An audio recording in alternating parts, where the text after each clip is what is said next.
This is a small demonstration of our tongue control system.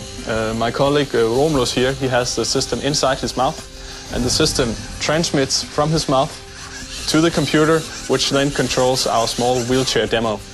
The tongue control system consists of sensors. We have 10 sensors for buttons and 8 for a mouse pad, and then we have some electronics. And the sensors and the electronics are embedded into a system that can be placed inside the mouth. On the tongue we place a metal piece which is made like a piercing, and when the tongue moves, the metal piece close to the sensors will activate the system.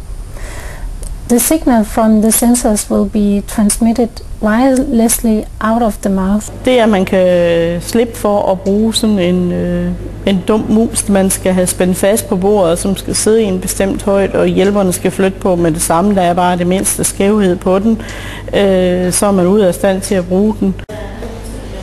Ja, nu har jeg været med sådan fra den spæde start, og jeg synes, det er en utrolig god udvikling, der er taget, og jeg synes, det er fantastisk, at man er nået så langt på så forholdsvis kort tid, trods alt. Selv med en af dem, der altid siger, bliv nu færdig, bliv nu færdig. Jeg synes faktisk, det er fantastisk, at I når så langt. Så synes jeg, at det er så dejligt at vide, at man på sigt bliver uafhængig i forhold til computer, og på længere sigt i forhold til sin kørestol. Og det kørestolen så vil indebære omverdenskontrol og så videre. Jeg har arbejdet med handicappede mennesker i cirka 25 år.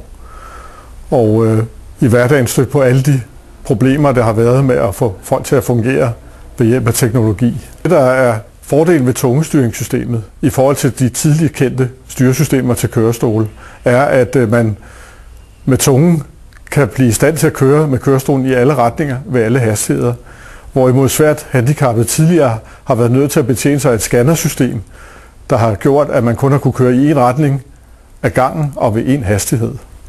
Vi vurderer, at på verdensplan, at der er et meget stort potentiale, fordi man også kan bruge systemet til folk, som har lidt bevægelse i hænderne, men måske ikke har den fulde kontrol.